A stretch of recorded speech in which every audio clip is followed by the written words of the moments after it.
Welcome to the Dumb Idea Podcast Show with Mike and Alex. We thank you for joining us as we have a couple of beers and a cigar and talk about what's going on in our lives. Grab an adult beverage and a smoke and settle in with us. Please like, subscribe, and comment on each show so we can hear whether you agree or disagree with our take on things. Listen wherever your favorite podcasts are and at www.dumbideapodcast.com. Welcome back for another episode. Welcome back, Mike, on this episode. Got all the affairs in order for the new job, back in action. Ready to go. It was out for a week. Wasn't even out. Yeah, just not here. Just not here. First day of school. For us, we started after Labor Day. I think we're one of the only counties in Maryland that didn't ask for the waiver and start before Labor Day. PG started after Labor Day because their first day was on the 8th. Howard went before. Baltimore went before. Calvert did. Calvert definitely did. My brother's down there. Yeah. I'm not sure what the other ones, what Montgomery did. But, yeah, Anne Arundel kept it, which I kind of like it. I'm indifferent. Yeah. When I was in school, and I went to school up in upstate New York, it was always after. The only weird thing with this year was Labor Day was so late. Yeah. It was the 8th of the month. Yeah. Like, cause I think the 1st of September was on a Monday, or maybe it was a Tuesday. Or something because like that. It just missed the cutoff to make. Yeah, because Labor Day was the 6th, and the 7th was Rosh Hashanah, and then no one went to school for that, and then you had so it delayed the start from Tuesday to Wednesday. Wednesday, yeah. So it kind of screwed it up. So yeah, we ended up going second week of September, middle of the second week of September. That's when our kids started going to school, which for me is a little bit late. Like I kind of wish at that point someone would have made the executive decision to do the Wednesday the week before. You know, go to school for 3 days. Great, you got Monday, Tuesday off. Yeah, go back next Wednesday. So you start off with 2-3 day weeks. I know most people get pissed off at that too. I think they were damned if they did, damned if they didn't. Well, someone's gonna be mad no matter what they do. Right. So just like when we did our masks in school thing, like, you know, everyone was complaining when they weren't in school, and now we're going to complain they have to wear masks in school. And, right. You know, and if they stop doing it, then people are going to complain about that. So at this point right now the kids are back in school, if they said they got a double mask, I'm putting 2 masks on my kids. I'm keeping them in that school. I'm doing everything short of putting a plastic bag over their head. Right. Right. So, that causes a whole other sort of issues, but yeah. Guaranteed not to die from COVID. Right. Although, I don't know if you saw the email today. So there was a confirmed COVID case in school. Oh, my wife told me about that. Yeah. So they said, I guess anyone who was in close contact with the child has now been notified or whatever. And so apparently where we are, the kids have to quarantine for 14 days. They're not excused absences. So now they have to go back to online learning. For the 14 days. For the 14 days. Or I guess, take out the weekend days in there, but for 2 weeks basically, or whatever it is. But what they didn't tell anybody was they're not using Google Classroom anymore. They switched to a completely different software system, and they showed nobody how to use it. Oh, that's awesome. So they're like, here, kids, this is that system that you used last year, not using it anymore, but here's 14 days of it. Good job. Yeah. Good luck with it. Yeah. Yeah. Yay, government. Yeah. So, but we got another surprise this week. Now, our kids weren't affected by it because we drive to the school. Right. We're supposed to walk. Well, we're supposed to. But which is a whole nother episode. In the 5 years my kids been going to that school, haven't walked once. Every day drive. I'm not walking. I've walked them a couple times. The irritating thing about that is that the bus stops at the top of the neighborhood, so the kids who in the neighborhood that get to ride the bus have to walk past my house to get to the bus stop, and then we have to walk past the bus stop to get to the school. Yeah, we couldn't have them. It's the weirdest situation. Like and for people that obviously don't know, for our school district, if you're a mile away from the front door of the school, you get a bus. If you live 0.99 miles away, you got to walk. Yeah. And in our neighborhood, there's a cutoff. So more than half of the kids are within 0.99 miles of school. The other half are not. So the bus stops at the top of the neighborhood. And at one point, they were checking names to make sure that the right kids got on the bus. And it's the dumbest thing ever. Like, you've got a bus stopping at the top of the neighborhood. Why can't the rest of the kids get on? Yeah, it's like they went up to BWI, got some TSA agents and someone from Southwest, a gate agent. Like, can I see your boarding pass, please? Oh, I'm sorry, you're not on this flight. Right. So we half of our neighborhood has a bus, the rest of us don't. So from the two of us, it really wasn't that big of a deal. But halfway through the day,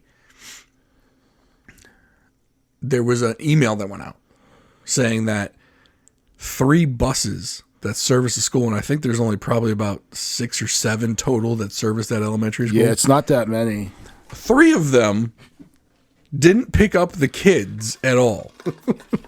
3 of them. Oh, and they also, by the way, I think they sent this out about maybe 30 minutes before the school bell was going to ring. Oh, by the way, those buses aren't running in the afternoon either, so you got to find a way to get your kid. 1, your kid probably didn't make it to school. 2, you got to find a way to get your kid home if they did make it to school. If they did find a way to get there, they have to, yeah. And it was, I can't, communication was bad. I think it's bad news. It's not it's not the school's fault. Not at all. Now, they didn't tell the principal. Yeah. Like, the school transportation department didn't just decided not to let the principal know about this. Right. Like, where's these, what's a bus? How many people does a bus hold? 40. Yeah. So where are these, 120 kids? 100, like, think about that. She like, look, the people at that school up there, like, I know some people have issues, but look, they care about the kids.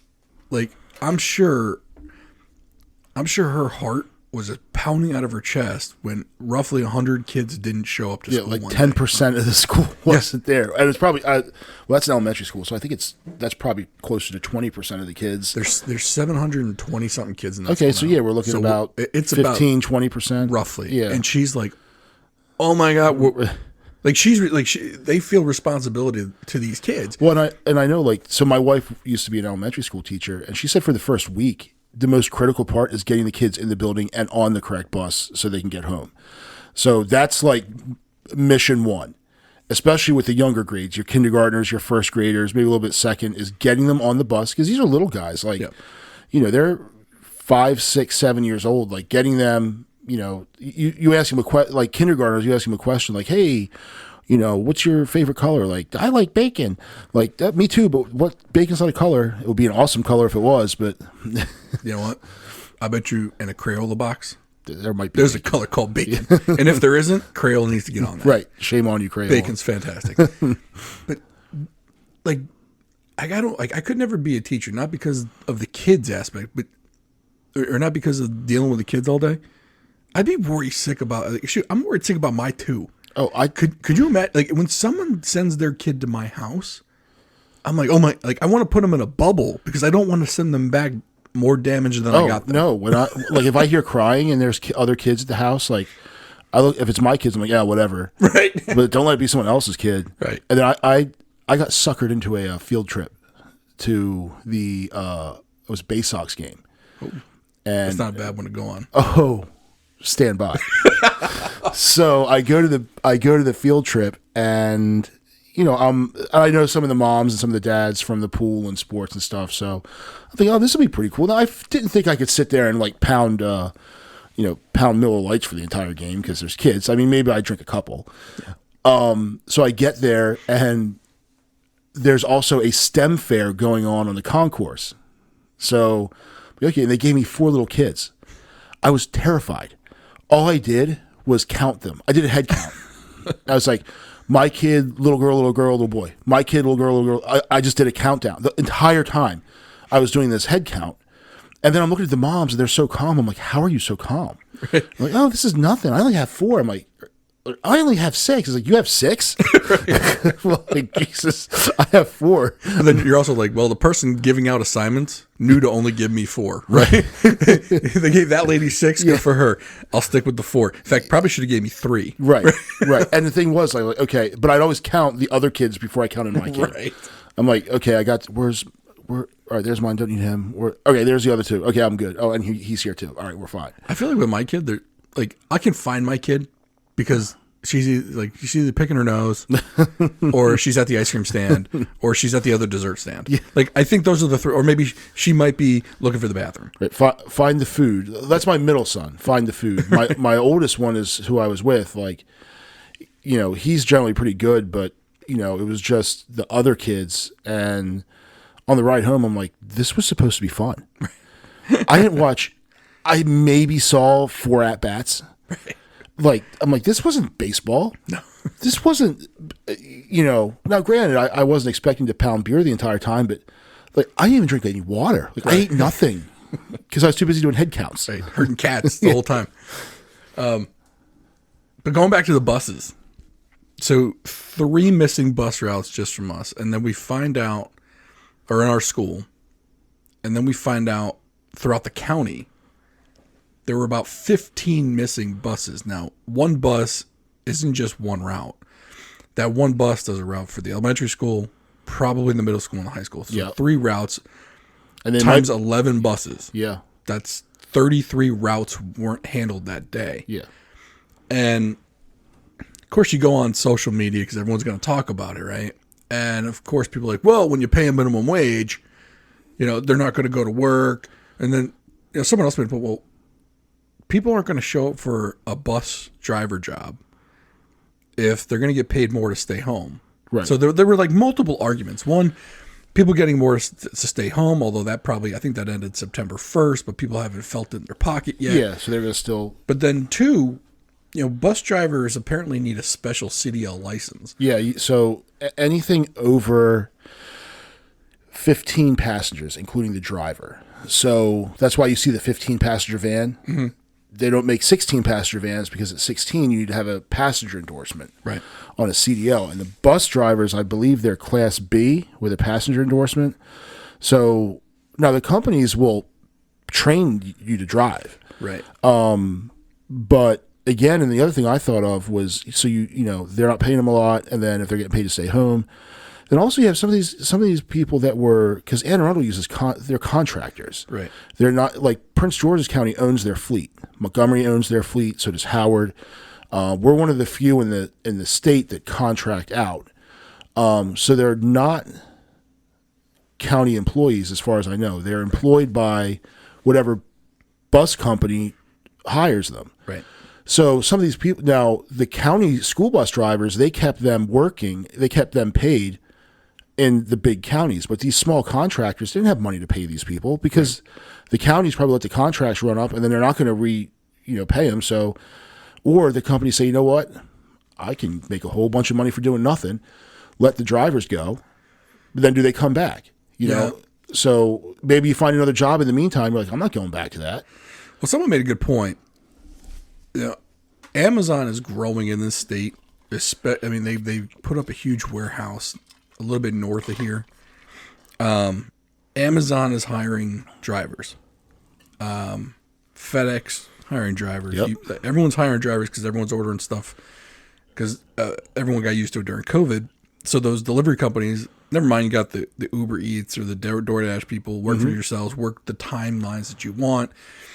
But the other major thing, not only is because I don't think bus drivers even at the contract companies, I don't think they're making minimum wage, but lack of benefits maybe might have been in there. But the other thing was most bus drivers, from what I saw, were an aging population. Yeah, they're older anyway. Yep. So last year when the company said, look, we're not going to hire you back, I'm sure someone to go get another job, and others just said, well, this was my retirement job. Yeah. And maybe it's time for me to retire somewhere else, or just not work. Yeah. Shoot, I'm getting this extra unemployment money. Yeah. Or maybe they're going to wait for it to run out before they come back. But there were so many variables to not have these drivers. And they could have been people that were hanging around just long enough to get have benefits until they were able to get Medicare. Sure. So, okay, now I've hit the Medicare thing. I don't miss working all that much. I have my retirement from my other job or whatever I did before. Social Security's hitting. I've survived, so I'm not going back. So, but there's also a jobs issue in the greater economy. Mm-hmm. And right now, in this country, there's 10 million open jobs. Yep. There are only, I think it was 8.7 or 9, it was like 8.7 or 9 million unemployed. Mm-hmm. So you have enough unemployed to fill the jobs, and you'd still have 1 million jobs left over. Yeah. Now, most of that is people that don't want to return to the workforce. They're going to keep collecting unemployment, or the skills don't match up to the jobs. Mm-hmm. But generally, once you hit like 4% unemployment, it's considered full employment. Right. And that's kind of where we are. I mean, even through COVID, you know, most places were trying to hire back. Some people went back. But if you're a waitress, and I'm going to use an anecdotal reference. My mother's friend has a daughter, works in the restaurant industry as a waitress. She got laid off during COVID, mm-hmm. collected the unemployment. When they called her back, she decided not to go. And so what she would do is she would keep going around like she was looking for jobs, because you got to show proof that you went to go look for a job to keep collecting unemployment. Right. She would do that, but she just wouldn't take the jobs. Yeah. So she'd keep collecting unemployment, because at the time, so you just apply for whatever job? Yep. Like, oh, hey, Southwest is hiring pilots. I'm going to apply look, I applied to be a pilot. No one bothered to go and say, dude, you've never flown anything except a kite. And you, but I applied. I think there's only like a certain criteria to show that you looked for a job. And as long as you looked for a job, you're still eligible. So it's like when my kids look for their shoes and they're staring at the ceiling? Yep. Wow. Now, I'm sure some of these people go on interviews. Mm-hmm. And if the person calls back to hire them, they just don't answer the phone. Yeah. Because once they go in there and they get the paper signed that said they went to the interview, mm-hmm. that's it. That's all you need. There were companies, there were restaurants paying people to sit for an interview. Right. And then McDonald's was giving signing bonuses. I'm like, what is this, the major leagues? Still like, are. Yeah. There's still companies right now. If anyone thinks, oh, people aren't going to go back for minimum wage, nobody's paying minimum wage. Yeah. No one's paying. McDonald's, I think you start at 15. Yeah. I mean, that right now, I think they didn't pass a minimum wage hike. It's still like $7, isn't it? 7.5. Yeah, I think some counties did. I think Montgomery County did, but they're always first to pass stuff like that anyway. And that kind of shoots the raise the minimum wage argument kind of shoots it down, because if you say it was a $15 minimum wage and they still can't hire people, yeah. So it just shows that the salaries will be what the market will bear. You know, if you need people, you know, like if you need people to sweep the streets and there's no one and you're going to pay $40 an hour, like someone will show up to do that job. You're making $80,000 a year to do whatever menial job it is. Yeah. You know, so yeah, the minimum wage there could be no minimum wage at all. So that was one of the things. I mean, this is kind of off this topic, but I was actually going to say, for me, I actually don't think minimum wage helps the low wage earners. I think it sets the initial bargaining number mm-hmm. for when people go to work. They say, well, we're going to pay you minimum wage. And people actually think that's an okay thing because, well, the government said this is minimum wage. Right. This must be all right. Yeah. Now, my first job was minimum wage. Mm-hmm. I was a dishwasher at a little bar and restaurant, and like I think I made $4.25 an hour or something like that. I was a high school kid. That's what that type of job is there for. That job, washing dishes, is not made to raise a family off of. No.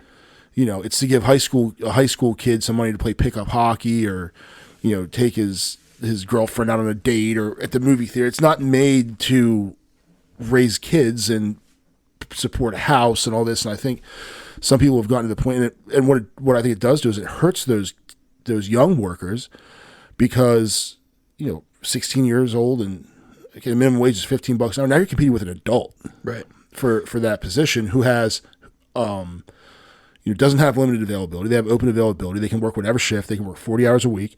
So now that high school kid is now almost priced out, like, because people want that position more than the high school kid can provide.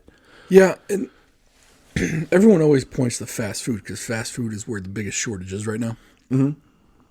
But fast food isn't paying a minimum wage. There, like I said, I think you start at, I think it's 13 to 15 an hour. Yeah. And those that aren't paying 13 to 15 an hour are getting 0 applications. Yeah. Which is why I think the minimum wage hurts, because you're like, if the minimum wage is 15, which is what most people want it to be, you're setting the floor. Yeah. And it gives most companies the leverage to say, well, this is what minimum wage is. This is an entry level job, so this is what you're going to get. Versus Shake Shack, Wendy's, Burger King, McDonald's, basically now having to fight for the employees over pay because one person can go to all 4 and play them all off against each other. Yeah. I mean, they can still do that, but most aren't going to do it because, like, well, everyone else is going to come here for 15. Yeah. So you're going to come here for 15. Yeah. Well, now in this situation, nobody's going to work for $15 an hour. If I was a kid or someone who wanted to work entry level at McDonald's, go in there and ask for 20. They'd probably give it to you because they need someone just to show up. Right. And I've seen it. There's a little Mothers up on Route 2. We went out to eat there. There's a sign and it said, "Please excuse any delays. We're short staffed." And you're seeing that all over the place. I had to pick up some prescriptions at the drive-thru at CVS, and it said drive-thru closed. You go in like, why is the drive-thru closed? Like, oh, we don't have anyone. We can't handle the drive-thru and inside. Yeah. And now, okay, get your lazy behind out of your car and go in there and get. And every time I go in, I'm like, oh, okay, I'll pick up some. Peanut butter M&Ms too. Right. something, a healthy snack. Right. There's protein in those. What was the Homer Simpson? Ooh, candy. Ooh, candy. So, but stuff like that. I had to order it's not just private sector. The government is, and I'm not sure whether people have left some of these government jobs or whether it's just a slow return to normal operations. I tried to get a birth certificate for one of my kids, and it took. I found one.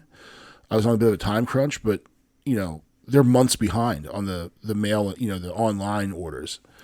So, yeah. I think that's a different story because you're trying to create a remote workforce with paper products. Yeah, someone has to physically do something with that piece of paper. Yeah, and that's so like someone's got to print it on the special paper.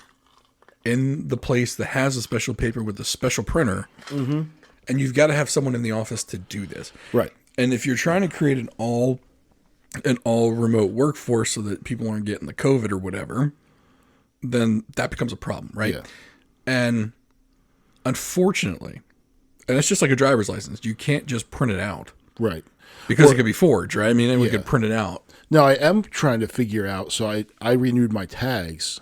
They died on September 1st, so I renewed them online. And normally you renew it online, and they send you the stickers. Yeah. Normally I still haven't gotten them yet. For me, I think it took me 2 weeks. Yeah, which is ridiculous because it used to take like 3 days. Right. Like 3 business days. Yeah. Yet now those things, as far as I know, no one is, like if you look at that envelope, they print the stickers. The month sticker or the year sticker is already in it, right? Sealed, and they print it through, so it's like carbon like a duplicate. Your address goes right through it, right, onto the registration card underneath. So, does someone have to lick a stamp? Like, I'm trying to figure out what's going on with this thing. I would almost say that's automated. Yeah, and the only reason why I say this is because I think when you get it, it comes in plastic wrap. Yeah, which I mean, it's not like someone is individually plastic wrapping these things. Right. It's definitely done by a machine. Yeah. I mean, I think something like that, even like the birth certificate thing, why couldn't they have the printer print it on the special paper and then mail it? Like, can that be automated? Yeah, I don't know. Do you, I mean, I guess my point is, do you need the person to put the special paper in the special printer with the special ink and the indentations in the paper and everything to make it official? Whereas, couldn't the machine do that and kind of send it off? But at the same time, though, and this kind of goes with like the whole remote workforce. Nobody needed the equipment to have a remote workforce because there was no need for the remote workforce before this. Yeah. Right? And local governments especially are always about 20 years behind as far as technology goes. Yeah. because nobody at the local level wants to be the one that spends that money that nobody's going to see the benefit of. Right, because they're all going to be gone or whatever by the time it... Right. I mean, what, the 100 people that got their birth certificates in the mail versus the 10,000 people that run over a brandly new paved road. Yeah. Right? Where it's going to make you look the best is the paved road and not the 100 people that got their birth certificates and didn't have to leave their house for it. Right. So, like, local government is always just going to be 20 to 25 years behind the times as far as technology goes. But, you know, with the times we have right now, they needed to catch up, and they're not going to be able to. Yeah. So, unfortunately, because they're only going to have 1 or 2 people in that office, you're going to have to wait. I mean, it was almost like when I had to go get my, I had to go get a new badge for work. They expire every 5 years. I went in there, and I got the new badge. Fairly easy process. But then I needed them to get the badge to match up with the computer. Well, they were like, well, you got to go up on the 5th floor and hope someone's there. I mean, what do you mean, hope someone's there? Right. Well, the tech desk is mostly remote now, but you need to have someone here to do it. But I was like, why didn't anyone tell me this before I drove the hour here? Right. So that I could have scheduled both appointments at the same time. Right. Oh, well, you know, it wasn't in... That's not really our purview to do that. Mother, you know, it's like the government. So I went upstairs. I went up to the 5th floor, and I rang the doorbell. Of course, nobody's coming out. I rang the doorbell 8 more times, and now I'm the kid that's at your house just pushing the button.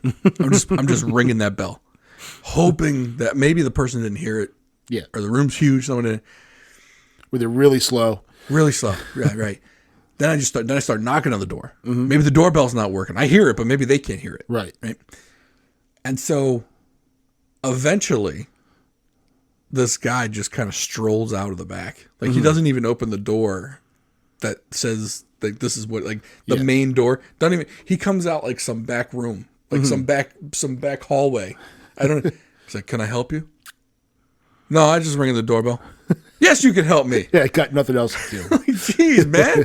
Like, look, I just went down there. I got a new badge. I needed to be connected to the laptop. Everything needs to sync up. Oh, well, you're lucky I'm here. Like, at this point, my head's about to explode. I'm lucky you're here. What? Nobody's here? Right. Am I though? Right. Well, and then apparently I didn't get the best and the brightest that day. So he's like, he literally looks at me and goes, well, the people that normally do this aren't here, but I'll give it a try. Why not? Oh my God. I was just like, what could go wrong? I'm just looking like he looked like a supervisor though. Looked like he had no place being on a tech desk whatsoever. Like most times when you call the tech people, it's like a 19-year-old who comes over like, well, did you try restarting it? Yeah. No. Or like, but then is it plugged in, sir? Right. This guy looks like he's like the guy, like the contract put in charge of the contract to make sure the kids were doing the work. So he gets on there. He can't figure it out. He literally had to call the helpline that I would call from my house to get this done. The help desk's calling the help desk. Right. That's exactly what was, like, I couldn't make any of this up. And I'm just sitting there, like, my legs bouncing now. Like, my legs just bounce. I'm just like, oh, my God, I'm going to have to come back here another day. I'm going to have to make this drive in here. I can't believe I'm doing this. Luckily, whatever the guy did, it worked. Okay. I got home. Didn't work. I call up the help desk. The guy's talking me through it. I don't know why I did it this way. Here, I can remote in your computer, though. Remote's in, does it in 5 minutes. I was like, you got to be kidding me. This dude had me sitting there for like an hour and a half trying to figure this out. Kid on the phone, remote's in 5 minutes. Done. Instantly. Everything's synced up and working. I'm like, I just thank you very much. And I hung up. I'm like, okay, this is what's going on. But yeah, getting certain people back in the office, or any job right now. I think everyone thinks they got the answer for this, right? Oh, it's the extra government payments. Oh, everyone retired. First, I don't know that many people retired during COVID, especially if everyone was getting paid to do their job from home. Right. Why would you retire? Yeah, that's a guaranteed pay. Like if you're in one of those jobs where you get a guaranteed paycheck every 2 weeks, and they now say go home wherever that is, right, and you can go work from there. Yeah, and we'll just keep paying you if you keep doing the job. For jobs that were easily moved to a remote location. Mm-hmm. Yeah. Why would anyone leave that? I mean, I had a guy I was working with. He had his paperwork in it. His retirement papers were in. Mm-hmm. He was literally just waiting for someone to process them. Now, of course, because of COVID, no one was in the office. His paperwork took forever to process. He then decided, you know what? I'm going to hold on a minute. I'm gonna pull that paperwork back for a minute, because he's trying to figure out when they're going to make him go back in the office. He's like, because he was doing everything from home, just as well as he did from the office. Mm-hmm. Working out Richmond. Like 3 hours away from where the office is. Just, you know what? Just let it ride. Right. I don't blame him one bit. If I were him, I'd be doing the same thing. Yeah. And it's not like he's not getting his work done, but he's now not making the commute every day. Right. It's not taking a toll on his body. I mean, shoot, if you're 60-something years old, 65, I remember when my dad like that, forget it. Because my dad worked he had a commute like that, and because they kept moving his office around, it was awful for him. And he was but his job required a lot of international travel. Life was easier for him when he was on the other side of the world. Yeah. Because he'd be in Asia, staying in a hotel that was across the street from the building people he was working with. So he'd wake up an hour before he had to be there, drink a cup of coffee, relax, stroll across the street. Not this trip from, Frederick to Shirlington, Frederick to Newington. Like that was just awful. Right. I mean, when you got to get up, you got to wait, you got to get up. Maybe it takes you about 45 minutes to an hour to get ready. Yeah. If you're lucky, 30 minutes. Yeah. He would take a train from Frederick, the MARC train, which has a weird route. Yep.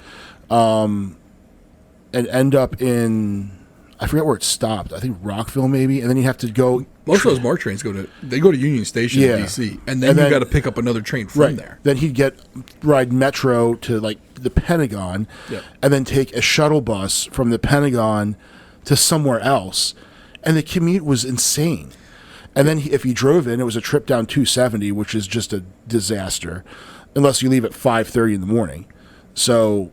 But when he was away, so I get it. If you're doing that, but then as they say work from home, okay, right? I'll ride this one out. So I think that's part of it, right? You got some people that have finally. So when they finally say, okay, it's time to come back in, you're now saying, okay, now I'm retiring. Yeah. Well, and some of that probably happened with these bus drivers. Aging group of people. Mm-hmm. Do I really want to go back and deal with some people's nasty kids? Yeah. Because parents ain't raising their kids these days. Back in the day it was, if an adult told another kid, this is what's up, mm-hmm. the parent of that kid, you as a kid, you didn't want to go back home and get it from your parents that another parent had to tell you to stop being a little, oh yeah, whatnot. And nowadays, you do that to a kid, and the parents are, well, wait, what are you talking to my kid for? Right, because your kid's a dick. My kid's an angel. Yeah. How dare you talk to him? Right. Wait a minute. But, so yeah, I'm sure the bus driver loves that. Mm-hmm. Well, and then they're on there by themselves, and then trying to drive a bus with a bunch of kids screaming and yelling. Even if they're good kids, they're still going to be loud. Well, and you know how, a prior episode, we talked about the Severna Park lockjaw? Oh, absolutely. I'm seeing that creep in here, in our area. Mm-hmm. I literally saw a lady today, and I felt bad for the kid. I'm sure the kid wasn't given the right information. Now, they kind of they changed up the dismissal process where, walkers and car riders were released together before. Mm-hmm. Now there's a walkers and a car riders, where they're having the adults pick up the kids in front of the building. A lot of elementary schools do this. We were just one of the ones that didn't for the longest time. Like the school where my wife works, they've been doing it for 5 years. Right. That's just how, because you want to make sure the kid's going with the right people. Whereas before, they were literally just letting them out, these kids out the door. Yeah. And not seeing who they went with. Which was, I'm sure they probably got like someone from legal or something probably got on their case about that. So they changed it this year. So a car rider has to go to the certain area. The person takes them to where the line of cars is, and then the parent holds up a sign with their kid's name on it. Kid gets in the car, you drive off. Yeah. The first day we did this, parents got out, were getting out of the car, going out to find their kids, bring them to the car, or they'd get out to go find the kid, and the line would start moving. Well, you got your car blocking the entire line going up to the street, and no one can get around you because you decided you were special, and you needed to go out there and get your kid. Now, look, I know we were waiting in the line a little bit. It was the first day, right? But stay in the car like a normal human, like a human being with some common sense, knowing that, look, if nobody else can go anywhere, eventually they're going to figure out the way to make this work. Yeah. Right. Day 2. Night before, principal sends out something saying, stay in your car. You would think nobody would get out of the car. No. Someone got out of the car. Of course. Again. And again, it was someone at the front of the line. Yeah. You got to be kidding me. Like, how do you expect to raise a smart kid when the person raising them is dumb as rocks and can't follow basic instructions? And meanwhile, that parent's probably at home yelling at the kid for not following instructions. Yeah. Right? But then one of the kids, and I saw it happen, one of these kids went around just like he was going to do 2 years ago, where they would let the kids go out.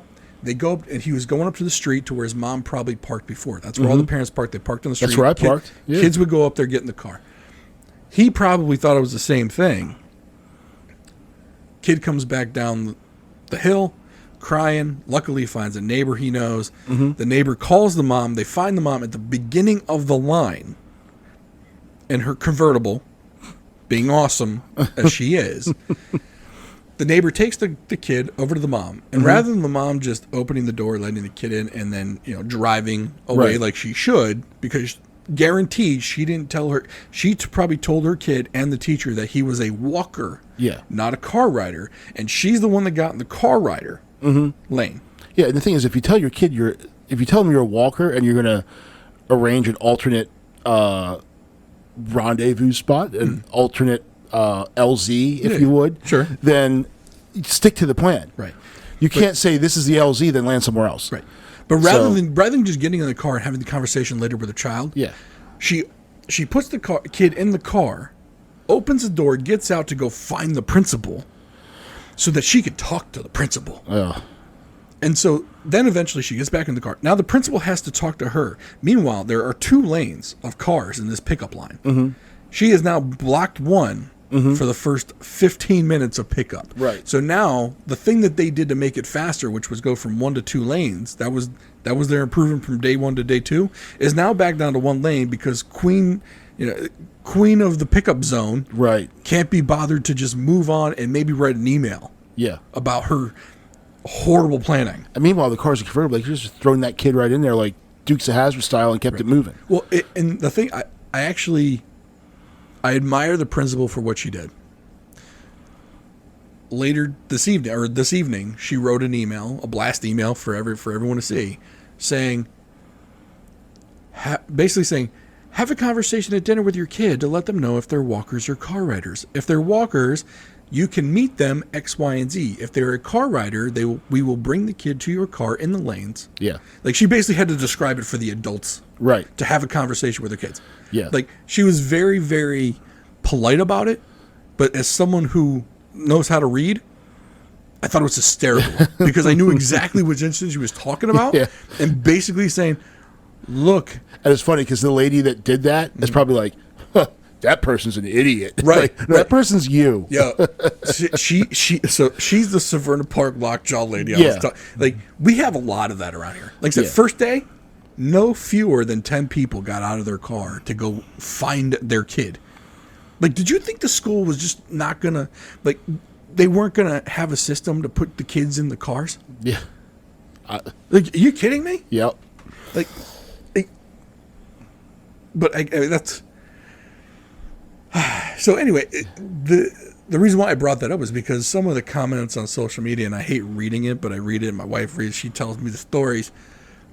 It's like there's no awareness for a lot of these people. Mm-hmm. Oh, they're lazy. They don't want to go back to work. Heck, it might not be lazy. Yeah, it might just be the fact that it might be it might be a calculation. Right. Well, that's what I'm saying. If the government's going to give me more money to stay home and not go out and work, why wouldn't I do that? So we have a lot of friends that are in the restaurant industry, and I think at the height of COVID, between the federal and state benefits, people were getting like $800 a week or something like that. Yeah. Yes. That's so. Yeah. $1,600 every 2 weeks. So let's say you get paid every 2 weeks, or whatever it is.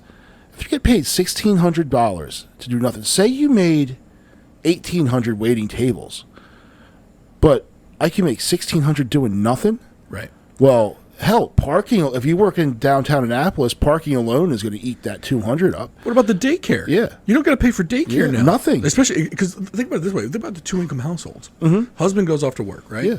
The wife, who's the waitress, mm-hmm. would now have to find daycare to take care of the kid, or I take home $200 less, but I'm not putting out $400 a week for daycare. Yeah, it's a net gain. It's a net gain. Yeah, of course I'm going to do that. I can't blame the individuals.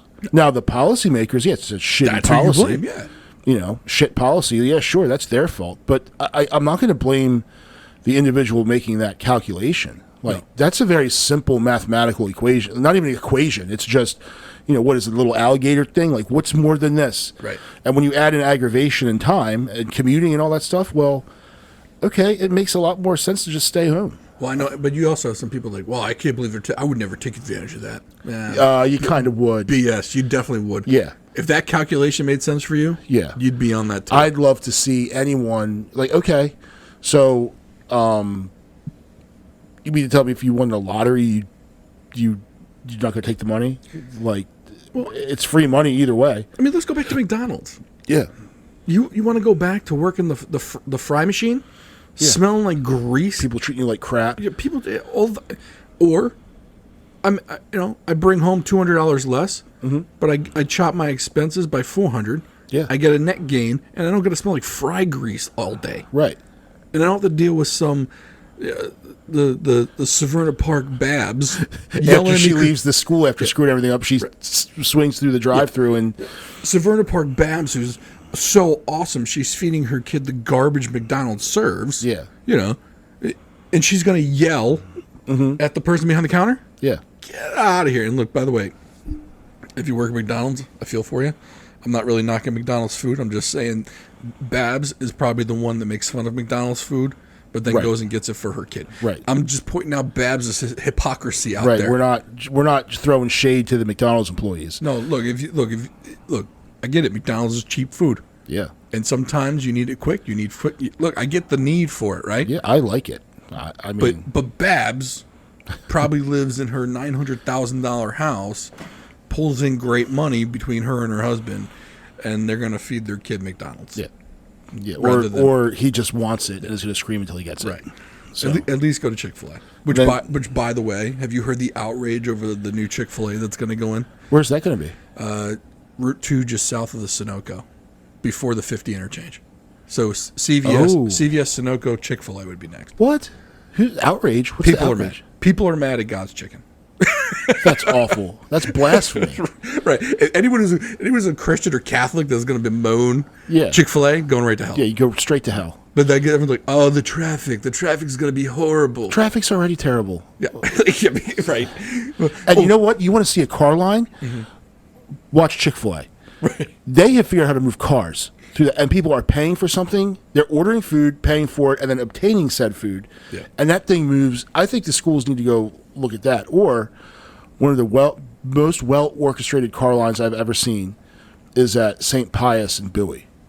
It's right off of 450 near Bowie High School. This car line, they have them in lanes, and it makes Kennedy or LAX, it puts them to shame. Yeah. How it's like they're moving jets in and out. Like one's landing, one's taking off. They've got cross traffic. This car line is amazing, but one person does something stupid, like Babs, and next thing you know, the whole machine falls apart. Right. Well, they're all pointing to the one up in Severna Park on the other side of it too. Oh, cars end up in the turn lane. Like, I gotta be honest with you, I've driven past there quite a bit. Weekdays, weekends, whatever. Yeah. In the very beginning when it was there, sure, they had a little bit of an issue. Mm-hmm.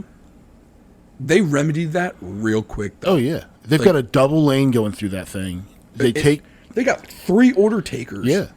On both lanes. Yep. Like, no more, like, you're not talking into the speaker anymore. No. You're talking to 3 kids who've been trained with by iPads. Huh? Yeah, with iPads. Yeah. And somehow, when you get to that window, they're giving you the right order. Yeah. I don't know how. Me neither. I don't know how they do it because, like, everyone's merging and doing the zipper merge and everything like that. Maybe it's just because they say, Alex? Yep, that's me. Okay, here's your order. Right. But he's always got it there. Right. Like, it's not like he's got to go back and get it. He's reading it off the bag. Is Alex? Yeah, that's me. Yeah, it's I've never had them give me someone else's order. Never. I don't get that. But anyway, they're all worried that that's like what initially happened in that Chick-fil-A is going to happen in the one down in Arnold. But see, the thing is, there's not as much traffic down there. There's not as much down there. It's also more controlled. Yeah. Because you've got the red light right there. Yeah, and you have to turn right out of there. It's a divided highway at that point. Well, I think what they're going to also do is they'll probably add that turn lane into Chick-fil-A. Mm-hmm. So they'll know that turn lane that's there to go into CVS and then it extends to go into the Sunoco, right? Yeah. They'll just extend it further. They'll probably just extend it further down. Yeah. And the funny part of that is, so it's 3 lanes with a turn lane. Mm-hmm. And then it goes... The turn lane goes away, and there's still 3 lanes, and then it goes to 2 lanes. Yeah. So you're already going. So for the most part, everyone's in those 2 lanes that's going south. But and there's also no lights downstream of it. Right. You should keep it flowing. You either continue south on Route 2 to the Naval Academy Bridge, or you go 50 east or west. There's nowhere else to go. So it's not like you're going to have a backup and then, okay, now it's finally moving. Nope, it's going to sit at a red light. Yeah. Like there's no spillback traffic from anywhere. Yeah. So I don't see the big problem. I think it's just people being bastards and complaining about things that is wonderful, like Chick-fil-A. Right. But I can just go down there and get a milkshake. It's because the McDonald's right there. Mm-hmm. I'll run over there. I can just go to Chick-fil-A and get a. Have you had their milkshakes? Unfortunately, I've had to swear off milkshakes because my body has told me that milkshakes don't agree with me anymore. Yeah. No, milkshakes are something that I definitely like. From there, I like to eat them and go directly home. I don't have to, but I like to be like en route to a safe location. It's my safe space. I got about 15 minutes before the S literally hits the fan. Yeah, it's coming. So yeah, I learned that in my older age. For those of you that can enjoy ice cream and you're under the age of 35, enjoy that now. Because once I hit 40, it happened quick. It was like all of a sudden, like a regular ice cream cone, like hard ice, not like soft serve, but like regular. Oh, that's bad news. Oh boy, happened in a bad, like it was in the middle of nowhere. Like, this is not good.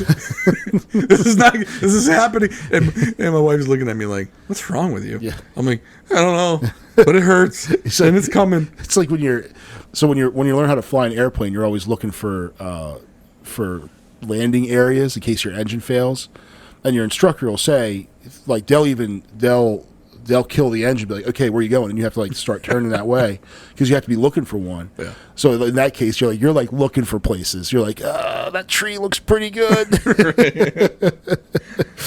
As a bear who's sat in the woods before. The struggle's real, all right? Just letting you know. Yeah, what were we talking about? We talk about buses and jobs. Not having people, not people. Yeah. People just not going to do some jobs the day before. I also think I think the COVID economy produced some new jobs. Mm-hmm. And I don't think everyone who was working in a restaurant or everyone who was doing, driving a bus or doing whatever, someone who got laid off during the whole COVID stuff, regardless of where they were, I don't think they just went directly and collected unemployment. I don't think that everyone did that. No, a lot of people did. Right. But I think a lot of people went and looked for another job. And I think probably within like 2 or 3 months, there were some companies that had adapted. Yeah. And they needed employees to fit what was going on. Yep. And I think some of those people went there instead. So like the people they thought they were going to have to come back to these jobs when they came back, I don't think everyone sat there to collect the unemployment waiting for that callback. I think you had some proactive people that were probably like, all right, I'm going to go over here and get this job instead. Yeah, there are probably people that looked at it as an opportunity to go, like, hey, now that I'm staying home, I'm getting paid. Like, looking for a decent job is almost a full-time job in and of itself. Yep. So maybe that bus driver was like, now that I have this time, maybe I'll actually get my resume together and figure out what I'm going to do. And they find, and I'm not thinking that the guy that was driving the bus, bus 337 to Broadneck High School was like, oh, now I just got hired and I'm, I'm now a certified systems engineer. I'm not thinking that's what he's doing, but it could be, hey, I was doing this. Well, now I just got. Maybe he went to Amazon and is making twice the money at Amazon. Or maybe when there was the fuel shortage, you're talking about someone who has a CDL. Now, it might not match up exactly. Right. But I'm sure you can probably get the right CDL if you already have one. Mm-hmm. It might take you 2 weeks to get the proper CDL. Yeah.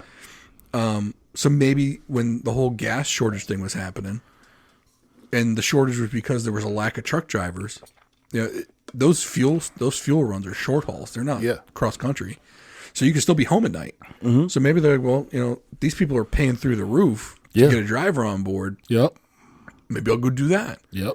Yeah, and because those companies, especially those truck companies that hired, they didn't let those people go back again. Yeah. They kept them. Yep. Or they went to, upgraded in that field. So a company that was still running, because initially when all this stuff happened, the stimulus and all that stuff and the relief that wasn't there for the first couple months. So maybe they're like, I got to find something to do. So they get hired by another spot. They like it better. They just stay there, and now they're not coming back. So, I just think it's more than one factor. I know a lot of people are just, people are lazy. They're not going to go back to work. Now, don't get me wrong. Benefits ended. The additional benefits ended September 1, I think. Mm-hmm.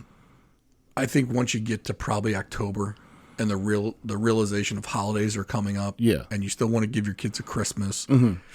I think you might see more people take some of those jobs again. Yeah. But do I think it's going to be overwhelming? Like a whole overwhelming wave of people coming back? A deluge of prospective applicants? Yeah, I don't know if that's going to happen. I mean, I do think you'll probably get, like, for the food service jobs, you might get some high school kids. Well, I know a lot of them have already, Now, when I was in high school, like, that was the jobs that we had. Yeah. But then a lot of places went and they said, oh, we're not going to hire you if you're under 16 or if you're under 17 or even 18. But, now they're saying they're opening it back up, and these kids are actually taking some of these jobs. They're doing really well. I don't know why some people won't hire even 15 or 16-year-olds. Dude, when my kids are old enough, I'm taking them over to the Baydale Shopping Center, and I'm going to say, you're going to apply at Green Valley, Lawfully, all these different places. You're going to apply to it, and Spizzico, folding pizza boxes, or do what like when I was a kid, I went to the mall, mm-hmm. and I just picked up applications. Yeah. Or as I was driving around, like I was able to find, like I was like a plate against sports. Mm-hmm. I was into sports. Yeah. So let me go put an application over there. Yep. And I got hired there. Mm-hmm. Now my first job though was working in the stock room of a Talbot's. Yeah. Little women's fashion, right? I know so much about that. But all I had to do was unbox it, put it on hangers, and put it on a rack. Yeah. Okay, good enough. Mm-hmm. I didn't have to go work. Like, as a kid, you don't have to go work at fast food if you don't want to do that. No. Like, I know it gets a bad rap, but there's other places you can go work. And maybe even go work in something you want. Like, if you like golf, go see if you can go work at a golf course, mowing lawns or something. Yeah. Yeah, be the dockhand at one of these marinas. Right. There's gas and boats. Like, and the thing is, like, my first job I got because my buddy worked there. Yeah. And they were looking for somebody who's like, hey, man, you should come hang out. Like, it's fun. Mm-hmm. So I'm hanging out with my boys, like, screwing off and, making soft shell crabs and, doing, helping out and washing dishes. And, it was cool watching the cook would get too drunk, so then we'd have to start cooking too. But whatever, it's fun. You're hanging out with your buddies, so I think that happens a lot. Like, hey, a lot of, like, who work? Oh, that's all the football guys work over there because that's just some dude started working there and then brought the other ones in. Yeah, it doesn't have to be fast food, but it's any of those jobs are good for kids to get because it teaches them. I think everyone should spend some time working in a restaurant because I think you learn to respect how hard that line of work is, and You can tell people they're treating servers like crap. Like, you probably never worked in a restaurant, and you're also a dick because you treat a server like crap. So, I think those people they got their own issues going on. I don't, they could have worked there, and they're still going to be a dick. Yeah, to they're somebody. still a dick. Yeah, like, just because if you're a dick for a reason. It's not because you. I mean, don't get me wrong. Some people probably learn the lessons, but some people are just jerks. Yeah, or they never worked anywhere. Like Babs. Yeah, her kid's going to be working in not working anywhere and treating everyone like crap. But and I think a lot of these issues, like, people want to go and say, oh, it's because people are lazy, it's because of this policy or that policy, because they want to further their own political argument. But some of these problems are multifaceted, and to oversimplify it so you can blame the other side, like, yeah, it's cool, like, I get it, but it's not going to solve anything. I definitely blame the policies, though. Yeah, no, the policies are crap. Like I said, I don't blame the people for taking advantage of the policy. I don't. I blame the politicians who kept something in place far longer than it needed to be. I mean, shoot, in this state alone, the governor tried to stop the additional employment benefits from the federal government. Mm-hmm. He got sued, and he had to reinstate them. Yeah, like I didn't, and that, a lot of these court cases I don't understand. Like, how can you tell a governor that he has to force implement this federal system? I always thought, like, this was a government based on states' rights. Yeah, to govern as they please under this umbrella of continuity. Yeah, and lately it's been like, oh no, we don't like your policy, so now we're going to sue you about it. Yeah. And it's like, like the governor here was saying, look, I got more jobs than I've got unemployed. Mm-hmm. People are not going to go back to work because they're getting us additional benefit. I'm putting an end to this so people go back to work. And everyone's like, well, you should pay more and they won't stay home. Okay. And that sounds great until you go to McDonald's. In magical fantasy world, that sounds awesome. Well, until you go to McDonald's, or let's use a different one. Let's say you go to the mom and pop shop. Let's say you go down to Sophie's Crepes down the road, and instead of $4 for the overpriced crepe that's there, you now have to pay $6, right? Because she's got to pay more to get to pay above whatever the federal wage they would. Or the business just says screw it, right, and closes, or they do what the big companies do and they replace those workers with a kiosk. I hate that word, but you touch the thing, like go to Wawa or Sheetz, and how do you order your food? It's a touch screen. There's no one there taking your order. No, there's people there, and they call your number. 32, Wawa, Sheetz, Royal Farms, all of it has a little screen, and you tap it in, and they have on slow times a day they can have 2 people in the back and 1 person in the front, three employees, none of which taking your order. Right. No, yeah, but none of them taking your order. No. The one dude's in the back frying chicken and putting it in the Royal Farms chicken. Delicious, by the way. Yeah. And putting it in the boxes, and then, then you go and pick it up from them. You walk it over to the cashier, who then charges you for it, and you roll out. So, could that be a job of someone to take your order? Sure. It is your traditional fast food restaurant. There's some dude stands there and puts your order and takes your money, but they can put a kiosk in there. That computer doesn't need breaks. It doesn't need benefits. It doesn't get sick. Well, like McDonald's in the inner city or in the cities, like in DC, it's a kiosk. Yeah, at McDonald's. I mean, they still have like 1 person working the counter. Yeah, but they have 6 screens. Shoot, the one over down in Arnold now has a screen. If you walk in, you can order on a screen. Yeah. If we didn't have drive-throughs because people were so lazy to go in. Mm-hmm. Everything would probably be a screen. Yeah. But that's what the. It's hard to touch the buttons from your car, though. Right. Like the ATMs. I mean, I got to open the door and lean. You know? Sonic has the screen that you order from, but there's someone back there taking the order. No. You got to push. You push the button, and the person says, "What do you want?" Yeah, and then someone comes out and brings it to you. Right, but like McDonald's, you tap on what you want on the screen. It's a touch screen. You're tapping on it. Right. Yeah. So they can replace it, but. Now if you're forced to pay $15 an hour, and you need a crew of 6, 6 full time for 3 shifts a day or 2 shifts a day. I mean, think of the money that's costing employees. Well, let me ask you this question, because this is probably the trade-off. If I work let's say I'm going to use McDonald's again. Let's say I need right now before any automation, I need 8 people a shift. Mm-hmm. All right. And they can make $14 an hour. Okay. Or I can run it with 4 people on a shift, but I can pay them $18 an hour. Yeah. Same. Owner gets to save a little money. Workers get a little bit more. Workers get a little bit more, but they're still making $40,000 a year to work at McDonald's. Well, but you just put 4 people out of work. Yeah. So is that what these people want? Right. They want less jobs? Yeah, and I think that's the thing that the proponents of jacking the minimum wage up forget is it's not going to hurt.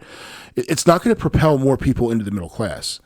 It's going to put more people unemployed because then, you'll have the 4 people, the 50% that get to keep their job at that particular restaurant, who are going to make $2 more an hour. Right. The boss is going to essentially cut their labor costs in half. And then those other 4 people who were they weren't middle class wage earners to begin with are now they're 0 times 0 is 0. Right. So no money per hour, no hours. So yeah. Well, and the real thing, if you want people to earn more money, the way to do that is through career training. And I don't mean that as in teach the guy at McDonald's how to type faster on the machine. It's you take that guy that works at McDonald's and you teach him how a career ladder works. Mm-hmm. And again, it's not on McDonald's to do this. Yeah. It could be a community program where the person comes in for career counseling and they say, look, okay, you start working at McDonald's for $15 an hour. Yeah. Do it for a year. Get it on your resume. Yep. Then go to every McDonald's in your area that you're willing to drive to and apply for assistant manager job or a shift manager job. Because now you're making $20-25 an hour as a shift manager. Yeah. Assistant managers at McDonald's make $60,000. Managers at McDonald's make over 90. Yeah. And then you get into the regionals and the districts, and then they make really good money. Right. But even if you just stayed within that group, within the franchisee group, yeah, if you're in a manager at a store making $90,000 a year, that's middle class now. You went from lower class to middle class solidly. Mm-hmm. And all it took was someone to teach you that this was the way to do it. Yeah. Was that, hey, you don't take the job on the fryer and stay there for 5 years. Right. You take the job on the fryer for 1, maybe 2, show you can show up on time, and you go to these other places and shop yourself around for a promotion. Maybe you don't stay at McDonald's. Maybe the fry cook or the shift manager at your McDonald's, maybe they're not going anywhere. So you're blocked, right? Yeah. Okay, well, there's 4 other McDonald's or 5 other McDonald's within a 10-mile radius of your house. Go see if they need a shift manager. And if they don't, you go to Wendy's or you go to Burger King. Yeah. See if they need a You have that relevant experience now. Mm-hmm. Now, I'm not saying, look, but it can work. That works in any industry almost. Yeah. If you want to follow that route. Yep. Or there's the entrepreneurial route. Mm-hmm. There are other, if people that say they need to raise the minimum wage see minimum wage as the career. Right. That's not the career. That's the stepping stone. I don't know of anyone who works at a job in fast food at that level, at the worker bee level, that says, you know what, I made it. Yeah. I've attained all I have aspired to attain. I don't know anyone. It's not just that level though. I mean, I'm a college graduate. I got out of school. I was making $33,000 a year. Okay. I was like, I don't want to make $33,000 a year anymore. Yeah. So I moved out of state to make $40,000 a year. Yeah. Now I was also moving closer to family. There were some other things involved, but I increased my pay just by using my first job as the bounce to the next job. Yeah. Then that next job, I stayed in it for about 3 years, left making about $45,000, went and got my next job, which paid me about $60,000. Yeah. Like you sometimes you've got to create your own fortune once you're in the door. Yep. And it's not just for the McDonald's guy. Yeah. It's even for, if you're a kid in college right now, and let's say you go work for Booze, great, get your experience at Booze. Yeah. But then you've got to have it inside of you to better your situation, to go look for that opportunity. Right. You have the ambition, and then you have to take a little bit of a risk and leave your comfort zone to do it. Mm-hmm. But even if you were to stay in fast food, like a lot of them have there are benefits in there. There's college money. There's room for advancement in these places, and people just look down on it. And I think that there's so many people that rather than getting, thinking like, what's the purpose of your job? Your purpose of your job mainly is to provide income for you to live off of. Right. And then you get other things, status, if you want to get into the hierarchy of needs and self-actualization, all this other stuff that people seek out of it, and status. Well, yeah, is there more status in being, working at, in field X as opposed to field Y? But if you're one of these regional managers for one of these big fast food companies or, Sheetz or Wawa, there's people, they're making really good money to do that. Well, and that experience can relate to other industries too. Yeah, absolutely. And the thing is, like, supervisory experience is gold. Yeah. So you get supervisory experience at McDonald's. Well, guess what? It's not McDonald's. It's supervisory. That skill is now marketable in other fields that you can then go like, yeah. So you worked at a job that people look down upon, but hey, you parlayed that into something else, something better, elsewhere that works out for you and is able to better provide for you and your family. Well, the problem is though that all these people that talk about, you should pay more. You need to pay a living wage. And look, I understand the living wage, but someone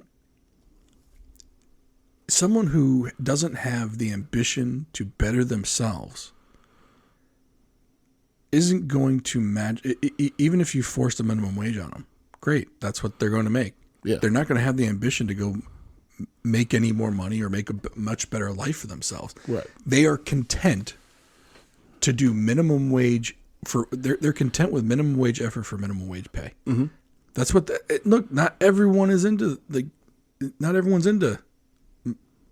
moving up the ladder or not, or even if they are, they don't want to do it the way it has to be done. Yeah. And I'm not saying there's one way. There's multiple ways. There's multiple ways to climb up that ladder. Mm-hmm. But if you're not willing to climb, well, and why should everyone else give you more money? Yeah.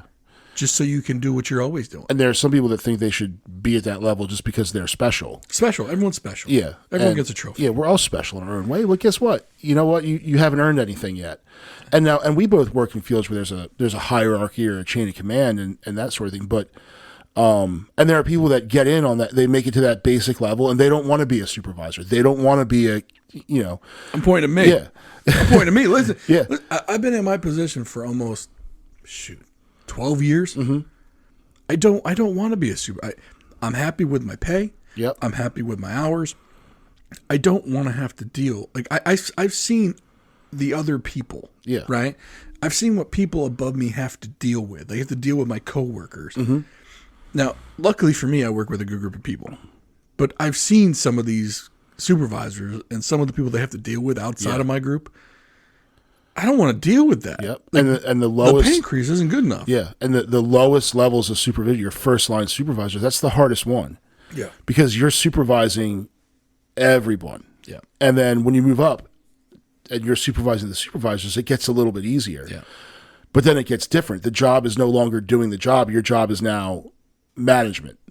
And you have to be a leader and a manager, so you can be leading or managing in anything. And some people they don't feel like dealing with that. You know what? That's fine, because we need good people to stay, that experience to stay where it is. It's just hey, I should be there because I'm special. Right. I need to have that special assignment because I'm special. Right. And you didn't earn any of it. Well, I hope everyone listening, and I consider everyone on the other side of this microphone, or everyone listening out there, they're definitely special to us. Not in that kind of way. Not in the way we're talking, but they're special people for listening to this show. We appreciate you listening. Let us know what you think about this. Are people just lazy? Are people need to get paid more to go back to work? Or is it policy that's keeping them at home? Let us know what you think. Like, subscribe, comment, share, rate us on the podcast platforms. And we will see you next time.